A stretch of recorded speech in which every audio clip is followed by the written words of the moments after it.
اس اجلاس عام کا آخری مرحلہ صدارتی خطاب کی صورت میں میں صدر محترم حافظ جلال الدین قاسمی حفظہ اللہ سے گزارش کرتا ہوں کہ آپ صدارتی خطاب پیش فرمائیں۔ السلام علیکم ورحمۃ اللہ وبرکاتہ۔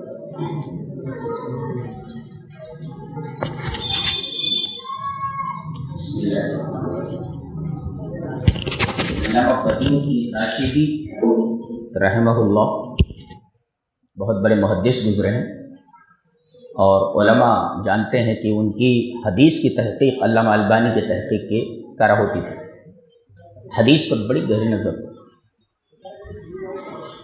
انہوں نے اپنی ایک کتاب اتباع سنت کے اندر لکھا ہے کہ گزشتہ زمانے میں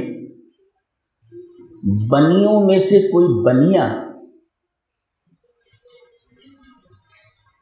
جب اپنی تجارت، اپنے دھندے میں خسارے کی وجہ سے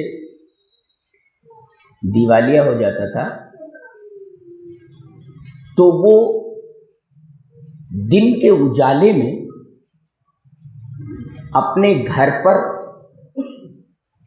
دیوار پر چراغ جلا کر رکھ دیتا تھا۔ دن کے اجالے میں چراغ جلا کر اپنے گھر کی دیوار کے اوپر رکھ دیتا تھا، جو اس بات کا اعلان ہوتا تھا کہ یہ بنیا تجارت میں دیوالیہ ہو چکا ہے، اس کے پاس کچھ ہے وہ نہیں، لہذا قرض خواہ لوگ اس سے قرضہ مانگنے کے لیے نہ آئیں، اور جو قرضہ انہوں نے دیا ہے وہ بھول جائیں۔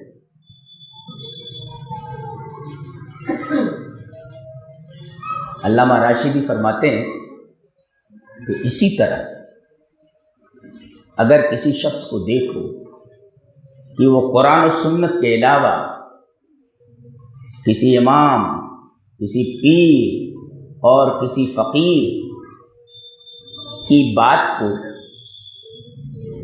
قرآن و سنت کے پھیلے ہوئے اجالے میں پیش کرتا ہے، قرآن و سنت کے دن کا اجالا پھیلا ہوا ہے،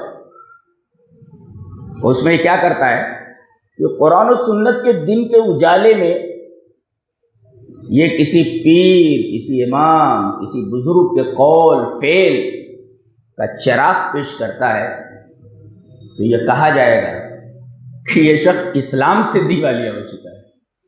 جیسے وہ شخص جو تجارت میں دیوالیہ ہو جاتا تھا اور دن میں چراغ جلا کر اپنے گھر کی دیوار کے اوپر رکھ دیا کرتا تھا، جو علامت ہوتی تھی اس بات کی کہ یہ آدمی دیوالیہ ہو چکا ہے، ایسے ہی کسی شخص کو دیکھو کہ وہ قرآن و سنت کو چھوڑ کر کے، قرآن و سنت کی روشنی کو چھوڑ کر کے، قرآن و سنت کی روشنی میں کسی امام کا قول پیش کرتا ہے، کسی پیر کا قول پیش کرتا ہے، کسی شخصیت کا قول پیش کرتا ہے، تو یہی تو کہا جائے گا کہ یہ آدمی اسلام سے دیوالیہ ہو چکا ہے۔ نظر چاروں طرف دوڑائیے، اسلام کا خالی لیبل ہے، اسلام کا خالی لیبل ہے، لیکن یہ اسلام سے دیوالیہ ہو چکے لوگ ہیں جن کو دیکھ کر بڑا افسوس ہوتا ہے اور حیرت بھی ہوتی ہے۔ ایک بات نہیں معلوم، اس واقعے سے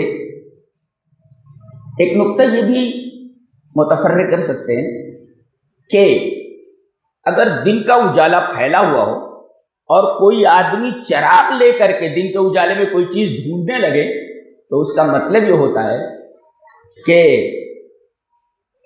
یہ آدمی انتہائی احمق ہے اور دوسرے یہ سورج کی توہین کر رہا ہے۔ تو گویا اللہ اور اس کے رسول کی باتوں کے مقابلے میں، قرآن و سنت کے مقابلے میں اگر کوئی آدمی کسی امام، کسی پیر یا کسی شخصیت کا قول پیش کرتا ہے تو اس کا مطلب یہ ہے کہ یہ آدمی آفتاب عالم تاب کی توہین کرتا ہے، آفتاب ہدایت کی توہین کرتا ہے، اور دوسرے یہ شخص انتہائی بے وقوف ہے۔ جیسے اللہ کے رسول صلی اللہ علیہ وسلم کے بارے میں اللہ تبارک و تعالیٰ نے ارشاد فرمایا، یا ایھا النبی انا ارسلناک شاہدا ومبشرا ونذیرا وداعیا الی اللہ باذنہ وسراجا منیرا۔ اللہ کے رسول صلی اللہ علیہ وسلم کو سورج کہا گیا، یعنی یہ آفتاب ہدایت، میرا رسول آفتاب ہدایت ہے۔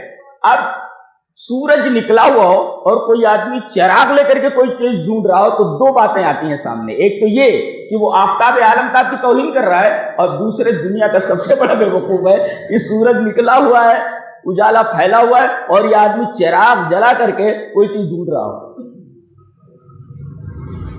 اس واقعے سے تیسرا نقطہ یہ بھی متفرق کر سکتے ہیں کہ جیسے لوگ یہ کہتے ہیں کہ بھئی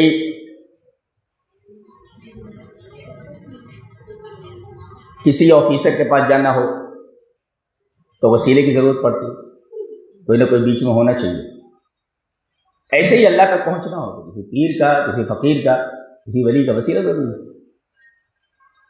متفرق کر سکتے ہیں اس نقطے کو کہ خالق اور مخلوق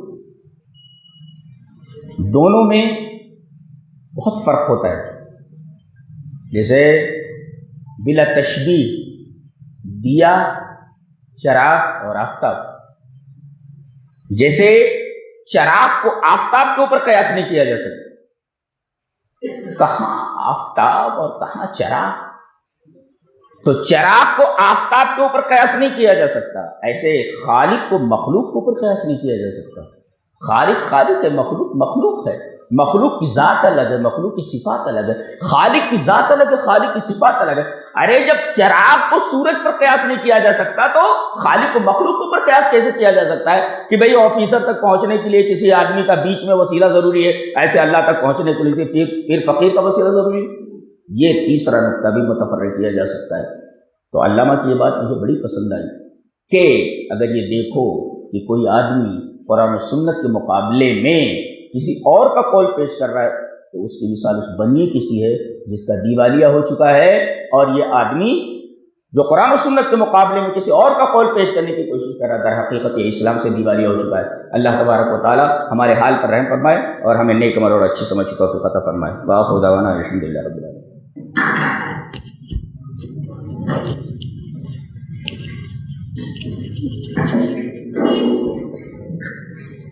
جزاک اللہ خیر، حسن جزاک. شیخ نے بہت ہی قیمتی باتیں ہمارے سامنے پیش کی. اللہ رب العالمین ہمیں سمجھ عطا فرمائے اور ہمیں عمل کی توفیق عطا فرمائے. میں تمام ہی مہمان کا شکریہ ادا کرتا ہوں، سوائے جمعیت حدیث مہاراشٹر کی جانب سے، ماؤنٹ جمعیت حدیث مالیگاؤں کی جانب سے، اور مہمان مقرر کا شکریہ ادا کرتا ہوں، مولانا امام جی صاحب، مولانا عبدالوحید نقوی صاحب، محمد مصطفیٰ بشیر صاحب اور دیگر تمام لوگ جو یہاں تشریف لائے، اور سامعین حضرات کا بھی شکریہ ادا کرتا ہوں کہ آپ نے اس پروگرام کو سماعت فرمایا. اللہ رب العالمین ہم سب کو اخلاص عطا فرمائے، ہم اپنے عمل میں اور اقتدار میں اللہ رب العالمین کے ذریعے پیدا کرنے کی توفیق عطا فرمائے. رب العالمین ہمیں جو باتیں ہم نے سنی ہیں اس پر عمل کرنے والا بنائے. سننا بہت ہوتا ہے، عمل سے ہم پورے ہیں، آج عمل کی ضرورت ہے. ہم اللہ سے توفیق مانگے کہ اللہ رب العالمین ہمیں عمل کرنے والا بنائے. آمین.